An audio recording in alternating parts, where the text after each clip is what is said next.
નમસ્કાર મિત્રો, જોબ સરકારી યુટ્યુબ ચેનલમાં તમારું હાર્દિક સ્વાગત છે। તો મિત્રો, આજે ફરી હું તમારા માટે એક નોકરીની જાહેરાત સાથે આવી ગયો છું। આજની જાહેરાત છે એ પ્રાદેશિક ગ્રામીણ બેંકમાં ક્લાર્કની ભરતી માટેની છે। ગુજરાતમાં આની કુલ ટોટલ 500થી વધુ જગ્યાઓ ઉપર ભરતી કરવાની જાહેરાત કરવામાં આવી છે અને આની પરીક્ષા પણ ગુજરાતી માધ્યમમાં લેવામાં આવશે।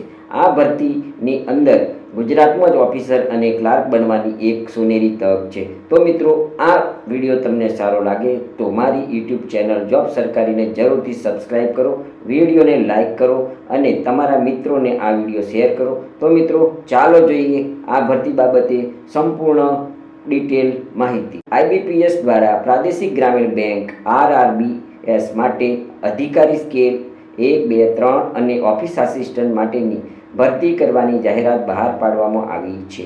અધિકારી અને ઓફિસ આસિસ્ટન્ટની ભરતી માટે સમયમાં ભરતી પ્રક્રિયા RRB માટે ઓનલાઈન અરજી પરીક્ષાઓ નીચે આપેલા કામચલાઉ સમયપત્રક મુજબ IBPS દ્વારા લેવામાં આવશે। આ જ પ્રક્રિયા હેઠળ ગ્રુપ A અધિકારીઓની ભરતી માટેના ઇન્ટરવ્યૂનું આયોજન નોડલ પ્રાદેશિક ગ્રામીણ બેંકો દ્વારા નાબાર્ડ અને IBPSના સહયોગથી યોગ્ય સત્તાવાળાઓ દ્વારા પરામર્શ કરીને કરવામાં આવશે। આ ઇન્ટરવ્યૂ જાન્યુઆરી-ફેબ્રુઆરી 2026માં આયોજન કરવામાં આવશે। હવે નોકરીની જાહેરાતો માટે અમારી વેબસાઇટ www.jobsarkari.ની પણ તમે અચૂક મુલાકાત લો।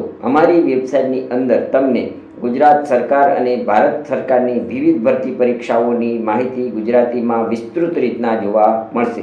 તો મિત્રો, ચાલો જોઈએ જગ્યાઓ। RRBSની ભરતીમાં જગ્યાઓની માહિતી। ગુજરાત રાજ્ય માટેની જગ્યાઓની માહિતી। બેંક નામ પ્રાદેશિક ગ્રામીણ બેંક, ભાષા ગુજરાતી। અહીંયા જગ્યાઓ આપવામાં આવી છે। કુલ ટોટલ 300 જગ્યાઓ છે। SC માટે 19 છે, ST માટે 57 છે, OBC માટે 74 જગ્યા છે, EWS માટે 27 જગ્યા છે, UR માટે 123 જગ્યા છે। ટોટલ 300 જગ્યાઓ ઉપર અહીંયા ગુજરાતમાં ભરતી થવા જઈ રહી છે। RRBSમાં ઓફિસ આસિસ્ટન્ટ ભરતીમાં વય મર્યાદા શું હોય છે? તો ઉમેદવારોની ઉંમર અરજી કરવાની તારીખે 20 વર્ષથી ઓછી નહીં અને 28 વર્ષથી વધુ હોવી જોઈએ નહીં। એટલે કે તારીખ 2/9/1997 અને 1/9/2007 વચ્ચે જન્મેલા હોવા જોઈએ। સરકારશ્રીના નિયમ મુજબ SC, ST, OBC, PWBD, છૂટાછેડાવાળી બહેનો અને વિધવા બહેનોને વય મર્યાદામાં છૂટછાટ મળવાપાત્ર થશે।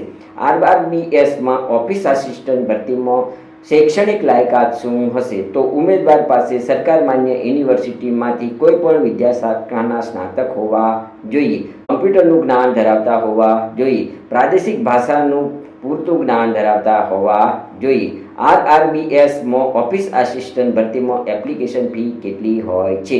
તો જનરલ OBC ઉમેદવારો માટે 850 વત્તા GST, SC, ST, PBD માટે 175 વત્તા GST રૂપે પરીક્ષા ફી ભરવાની રહેશે। ઓનલાઈન પરીક્ષા ફી ભરવાની છેલ્લી તારીખ 21/9/2025 રહેશે। ત્યારબાદ કોઈપણ સંજોગોમાં અન્ય કોઈપણ રીતે પરીક્ષા ફી સ્વીકારવામાં આવશે નહીં। નોંધ: પરીક્ષા માટેની ફી ઓનલાઈન માધ્યમ સિવાયના અન્ય કોઈ પણ માધ્યમથી સ્વીકારવામાં આવશે નહીં, જેની ઉમેદવારોએ ખાસ નોંધ લેવી। એકવાર ચૂકવવામાં આવેલી અરજી ફી પરત કરવામાં આવશે નહીં અથવા કોઈ પણ પછીની ભરતીમાં એડજસ્ટ કરી આપવામાં આવશે નહીં। તો મિત્રો, હવે જોઈએ RRBS ઓફિસ આસિસ્ટન્ટ ભરતીમાં ગુજરાતમાં પરીક્ષા કેન્દ્રો કયા કયા ફાળવેલા છે। પ્રાથમિક પરીક્ષા માટે ફાળવેલા કેન્દ્રોની સિટીઓ જોઈએ તો અમદાવાદ, ગાંધીનગર, આણંદ, ભાવનગર, જામનગર, મહેસાણા, રાજકોટ, સુરત, બારડોલી અને વડોદરાનો સમાવેશ થાય છે। હવે મુખ્ય પરીક્ષા માટે ફાળવેલા કેન્દ્રો અહેમદાબાદ, ગાંધીનગર, વડોદરા, રાજકોટ, સુરતનો સમાવેશ થાય છે। RRBSમાં ઓફિસ આસિસ્ટન્ટ ભરતીમાં પસંદગી પ્રક્રિયા કઈ રીતના કરવામાં આવશે? પસંદગી પ્રક્રિયામાં નીચેના તબક્કાઓનો સમાવેશ થાય છે। તો પ્રથમ, પ્રાથમિક ઓનલાઈન પરીક્ષા લેવામાં આવશે, જેમાં જે ઉમેદવારો ક્વોલિફાય થશે તેમને મુખ્ય ઓનલાઈન પરીક્ષા માટે બોલાવવામાં આવશે। RRBSમાં ઓફિસ આસિસ્ટન્ટ ભરતીની પરીક્ષા પદ્ધતિ। પ્રાથમિક પરીક્ષા વિષયો। તો મિત્રો, અહીંયા પ્રાથમિક પરીક્ષાના જે વિષયો આપ્યા છે તે જોઈએ તો વિભાગ 1માં વિષયો રીઝનિંગ 40 પ્રશ્નો 40 માર્ક્સ, માધ્યમ ગુજરાતી, હિન્દી, અંગ્રેજી રહેશે. તમારે ગુજરાતીમાં પરીક્ષા આપવી હોય તો ગુજરાતીમાં આપી શકો છો. તમને જે માધ્યમ પસંદ પડે તેમાં તમે પરીક્ષા આપી શકો છો. સમય મર્યાદાની વાત કરીએ તો 25 મિનિટનો સમય રહેશે રિઝનિંગ માટે. બીજા નંબરનો વિષય જોઈએ તો ન્યુમેરિકલ એબિલિટી એટલે ગાણિતિક પ્રશ્નો. તેના પણ 40 પ્રશ્નો રહેશે અને 40 માર્ક્સ રહેશે. ગુજરાતી, હિન્દી, અંગ્રેજી ભાષામાં પરીક્ષા લેવાશે. તમારે જે ભાષામાં પરીક્ષા આપવી હોય તે ભાષામાં તમે આપી શકશો. અહીંયા સમય મર્યાદા 20 મિનિટની રહેશે. આમ ટોટલ 80 પ્રશ્નો પૂછાશે અને તેના 80 માર્ક્સ હશે અને સમય મર્યાદા હશે 45 મિનિટ. હવે મિત્રો, પ્રાથમિક પરીક્ષામાં જે ઉમેદવારો પાસ થશે અને મેરિટમાં આવશે તેમને મુખ્ય પરીક્ષામાં બેસવા માટે બોલાવવામાં આવશે. હવે મુખ્ય પરીક્ષાના વિષયો જોઈએ મિત્રો, તો અહીંયા કુલ ટોટલ 5 વિષયો આપવામાં આવ્યા છે. તો એક નંબર ઉપર જોઈએ તો રિઝનિંગ, જેના 40 પ્રશ્નો હશે અને 50 માર્ક્સ હશે. 30 મિનિટનો સમય હશે. બીજા નંબરનો વિષય જોઈએ તો કમ્પ્યુટર એન્ડ નોલેજ છે. તેના 40 પ્રશ્નો હશે અને 20 માર્ક્સ હશે અને 15 મિનિટનો સમય હશે. બીજા નંબરનો વિષય જોઈએ તો જનરલ અવેરનેસ, 40 પ્રશ્નો હશે, 40 માર્ક્સ હશે અને 15 મિનિટનો સમય હશે.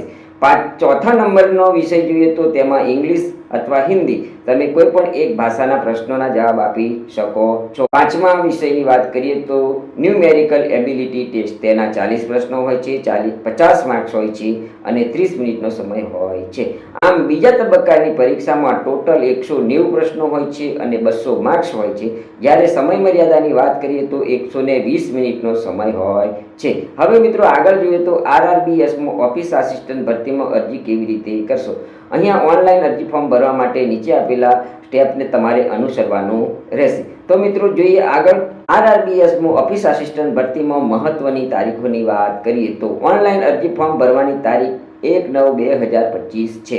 ઓનલાઈન અરજી ફોર્મ ભરવાની છેલ્લી તારીખ 21/9/2025 છે. ઓનલાઈન અરજી ફોર્મ ફી ભરવાની છેલ્લી તારીખ 21/9/2025 છે. પ્રાથમિક પરીક્ષાની તારીખ નવેમ્બર-ડિસેમ્બર 2025માં તમારી પ્રાથમિક પરીક્ષા થઈ શકે છે. મુખ્ય પરીક્ષાની તારીખની વાત કરીએ તો ડિસેમ્બર 2025 થી જાન્યુઆરી 2025માં તમારી મુખ્ય પરીક્ષાનું આયોજન થશે. મહત્વની લિંકો અહીંયા જોઈએ મિત્રો, RRBSમાં ઓફિસ આસિસ્ટન્ટ ભરતીમાં મહત્વની લિંકોની વાત કરીએ તો અહીંયા IBPSની મહત્વની લિંક જ્યાં તમે એપ્લિકેશન કરી શકો છો તે છે www.ibps.in અને તમે અમારી વેબસાઇટ www.jobsarkari.ની પણ મુલાકાત લઈ શકો છો. અમારી વેબસાઇટની અંદર તમને ગુજરાત ગવર્મેન્ટ અને ભારત સરકારની વિવિધ ભરતી પરીક્ષાઓની માહિતી ઉપલબ્ધ થશે. તેમાં તમને વિસ્તૃત ગુજરાતી ભાષામાં સમજાવવામાં આવ્યું હશે. તો તમે અમારી વેબસાઇટ www.jobsarkari.ની પણ મુલાકાત લઈ શકો છો. હવે મિત્રો જોઈએ મહત્વની નોંધ. ઉમેદવારોએ અરજીપત્રક ભરતા પહેલા ઓફિશિયલી જાહેરાત જરૂરથી જોવાની રહેશે. તેમાં આપવામાં આવેલી માહિતી આખરી ગણાશે. આ બ્લોગમાં આપવામાં આવેલી માહિતી મૂળ જાહેરાતને સંદર્ભમાં રાખીને લખવામાં આવેલી છે, જેથી બ્લોગમાં ભૂલ રહેવાની સંભાવના રહેલી છે. તો ઉમેદવારોએ મૂળ જાહેરાતનો અભ્યાસ કર્યા પછી જ ઓનલાઈન અરજી કરવા માટે અનુરોધ કરવામાં આવે છે. મિત્રો, આ વિડીયોની અંદર મેં ખાલી ઓફિસ આસિસ્ટન્ટ એટલે ક્લર્ક કે કેશિયરની ભરતી માટેની માહિતી આપની સમક્ષ રજૂ કરી છે. તમારે ઓફિસર લેવલમાં જો અરજી ફોર્મ ભરવું હોય તો તમારે ઓફિશિયલી જાહેરાતને જોઈ લેવા વિનંતી છે. જો મિત્રો તમને આ વિડીયો સારો લાગ્યો હોય તો અમારી YouTube ચેનલ જોબ સરકારીને જરૂરથી સબસ્ક્રાઈબ કરો, વિડીયોને લાઇક કરો અને તમારા મિત્રોને આ વિડીયો શેર કરો. ધન્યવાદ, આભાર.